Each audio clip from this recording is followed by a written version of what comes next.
Hello and welcome to the Sands of Time review channel. It is your host Sammy Thunder here today. Today I'm here with you guys to do a owner's review of the Tudor Black Bay Professional. I've had this watch for more than 3 months. I got it around late Feb. So I've had the watch for a while, and it has stayed within my collection and hopefully will stay in the collection. It is the first Tudor watch I've ever purchased. It is a GMT watch as well. It's also a sport watch from the brand. So, the Tudor Black Bay Professional is a very well reviewed watch out there, and there's a lot of pet peeves, or there's a lot of reviews which kind of go through the most common misconceptions or doubts about the watch, mainly to do with the thickness of the watch. Now, the thickness of the watch is 14.5 mils, which is a considerable thickness. Considered this is a classic Black Bay case, which is also a slab-sided in nature, and there's not much breaking down of the structure. But from my own experience, of this 14.5 mil case, 14.4 mil case, from the crystal to the base of the watch, I can tell you that the thickness, as like many others have stated, but from my own personal owner's review of this watch, is not as significant for myself. For myself, I have a 7.1 inch wrist. The watch has a few links removed off, and the weight of the watch comes down to around 156 grams. The watch itself has a diameter of 39 mils, a crown length of 7.3 mils, which is, very nice and easy to use. The watch itself features a boxed sapphire crystal, which is nice. So I wanted to go through an owner's review of the watch, and these are the biggest concerns, or the concepts or ideas, or just my own retrospective of the watch, what I felt about it. In all honesty, that's all this review is. Thickness does not matter. The weight is something that will matter for some people. For myself, I'm used to wearing watches that are much lighter than this, and also as heavy as this. So for a 7.1 inch wrist, this is weighted at 156 grams. That is diver weight. The weight can be reduced. The watch has good weight distribution from head to bracelet, so it doesn't really feel that a lot of weight is on the head, which is okay. Nonetheless, there is a bit of that feeling, but it's livable. It's a livable watch. It is a great everyday sport watch because of things like the bracelet clasp, which is excellent. It has a ceramic ball bearing clasp, deployant style, with a nice Tudor engraving onto the scissor clasp. It has a on-the-fly micro adjustment, which is very easy to use, and this is actually a very, very useful feature. So you pull the tab, and you can pull the tab to your desired length, and you get that micro adjustment, which is very helpful in days where the wrist may swell or contract a little bit due to temperature variation, or just how the body is with sweat, etc. You might want a little bit of breathability, and this watch fulfills that. Like any Tudor or Rolex brand sport watch, this is a feature that is always there, and is very good to have.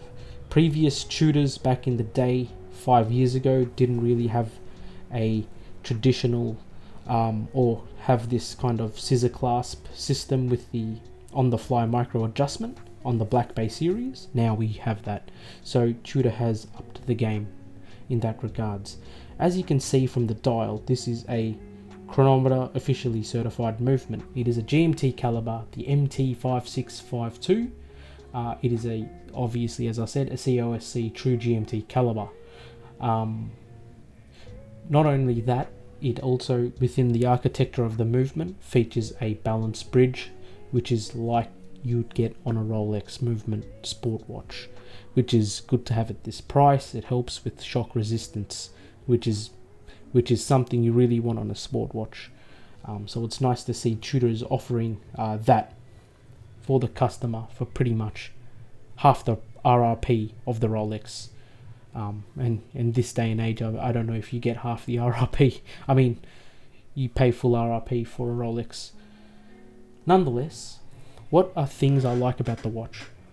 The watch itself, if we zoom in a little bit, has a very nice dial. It has this dial which can transition from a matte black to a dark gloss black dial, which is something I really appreciate from this brand of watches. A nice black dial is the main criteria for me for an everyday watch, because it just works with everything, especially a watch with the Rolex design cues. And I really appreciate the vintage cues, and I went with the Tudor brand. If you cannot tell, this watch is actually based off the Rolex Explorer 2, but historically it is based off the Rolex 1655, which is an Explorer 2, but it is more like a modern Explorer 2 in the current catalogue. It features a yellow GMT hand. It features some nice geometry, and that's something that I appreciate with the dive design from the Rolex brand. It's just very nice. One thing to note is that it features a loomed ceramic plots for all the markings for the hours. Not only that, the actual date wheel itself is matched to the color of this ceramic loom plot. These ceramic loom plots are actually three-dimensional in nature. They have a lot of depth to them. They are perfectly cut and have an equal application of luminescence. The handset, I love, features the classic snowflake handset. So if I were to just go back to get a good position, this is the watch as we have here. Features the snowflake handset. The actuation of the crown is solid. This is something that I don't feel in other watches at a similar price point, or even higher the price point, is the feeling of the crown. So Rolex crown, Tudor crowns have very robust feeling to them. So I unscrew. As soon as I unscrew, I'm out into the winding position. No dramas.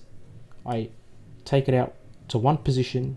I then actuate the jumping hour of a true GMT, which, if I may say, is solid, very easy to use, very quick to use in fact. It is not one bit painful to just cycle through this. It has a vintage color or off-white color for the handsets and all the loomed markings, and then to top it off, it has a yellow GMT hand with the snowflake as well. I like the snowflake seconds, the snowflake hands, the broadsword minute hand, and the snowflake GMT, which makes it very easy to tell the time for the primary time zone or the secondary time zone, which is very nice.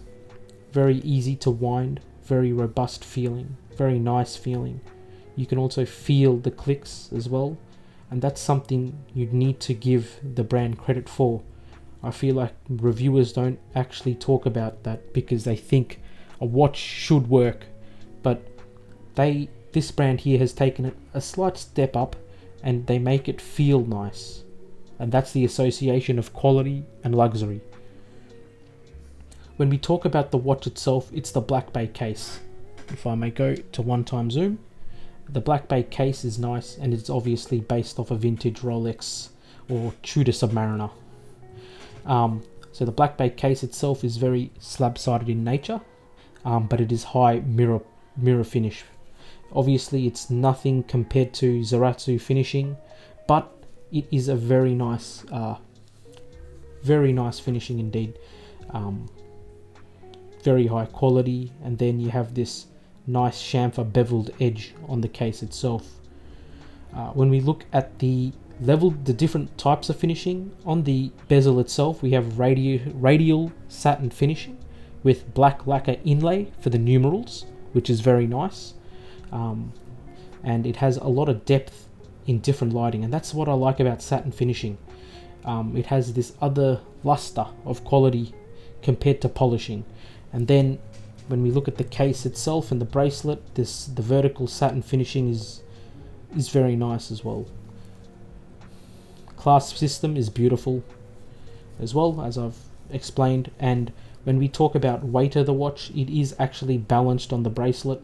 Slightly top heavy, slightly, you can live with it. And with the added benefit of the micro adjustable clasp, with the on the fly adjustability, it kind of makes up for the slight top heaviness. Honestly, it really isn't. That's just from my experience. See, I wear watches that are much heavier and much lighter. So, to me personally, the weight doesn't matter, but for some, it can. So, that is the watch in a nutshell. The luminescence in this watch is good. I won't have a display of the luminescence in this video, but it is, obviously it's not up to par with the Seiko LumiBright, but it is very good nonetheless, so I do appreciate it.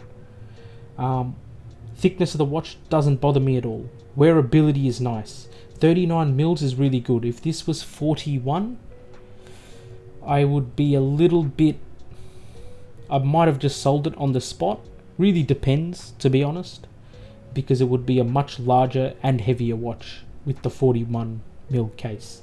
So I think they've done a good job with the 39mm. And this watch also comes with a hybrid rubber leather strap, I believe, and it also comes with a nice Nato strap. So there are many options for this watch, and I really need to put this watch on other options, because I've only worn this watch, to be honest, only on this bracelet, so I can only speak for the bracelet. So okay, let's wear the watch.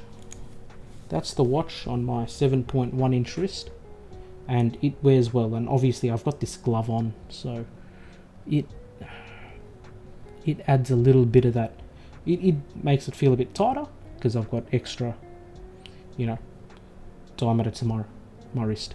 But yeah, that's the watch on my wrist, and it really is a beautiful watch. It's something I'm probably going to keep, actually, because for me, a Tudor, when we talk about the heritage, this is the Rolex that I can afford. So let's play the game. I don't really care about the sayings of, oh, it's a poor man's Rolex. What it is, it's a vintage reissued Tudor Submariner, or it's based off a Rolex Explorer 1655, and it's part of the same company, and this is what Rolex prices were maybe 7, 8, 10 years ago. So fair to say this is the level of what you get. Obviously subtle differences, using 316L stainless steel compared to 904L oyster steel. Maybe you'd have white gold on some markers on the Submariner, but it's so subtle that it makes the Tudor such a good bang for buck watch. So people look for this brand because of that reason as well. Also the heritage, and also just purely on the design. It is purely on the design that this watch is very nice looking, excellent. Level of finishing is exquisite for the price point. Even when I compare it to watches like a Grand Seiko, I mean, the way this Tudor has, the crown function on the Tudor is excellent. It's no Grand Seiko, but it is also no, it's no slouch. It really is a nice, it is pretty much a Rolex sport watch, but one that you can actually get. So this is my review of the Tudor Black Bay Professional or Pro. It is a great watch indeed, and I highly recommend people to consider the watch. A lot of people out there like to compare watches to different watches at different price point. You need to understand that this is pretty much an Explorer 2 from the Tudor brand. If you can find something like that, that's up to you. A lot of comparison is done on the Longines Zulu Time. So many different kind of watches, different price points, but this watch here is a spectacular watch. I mean, I have nothing but praise for it. From my own experience, yes, the weight really depends on the person, but you can easily get used to it if this is like a one watch collection or it's a rotation of 3 watches. If this is your sport everyday watch, you will just get used to it. Simple as that. I wear watches that are heavier or similar in heft, like this Doxa sub 300T diving star, and I also wear watches that are on the other spectrum, that are ultra light even with a bracelet, such as this Longines Zulu Time. So that's my review of the Tudor Black Bay Pro. I would like to thank everyone for watching my video.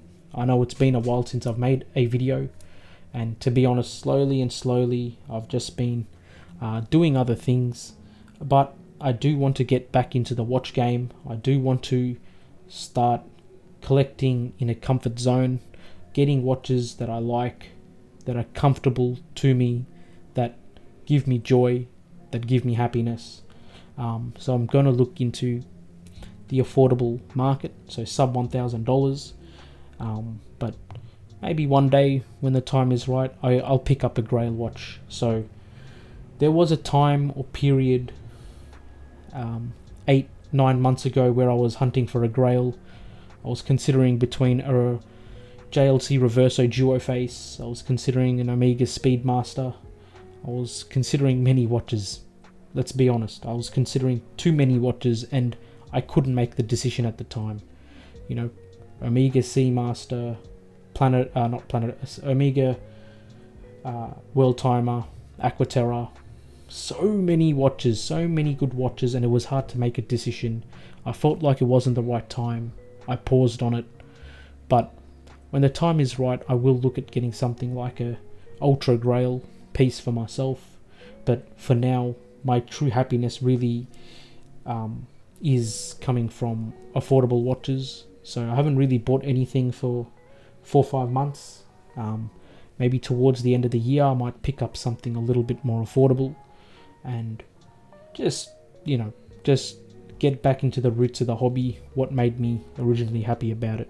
But thanks for watching. It's the sands of time. Peace.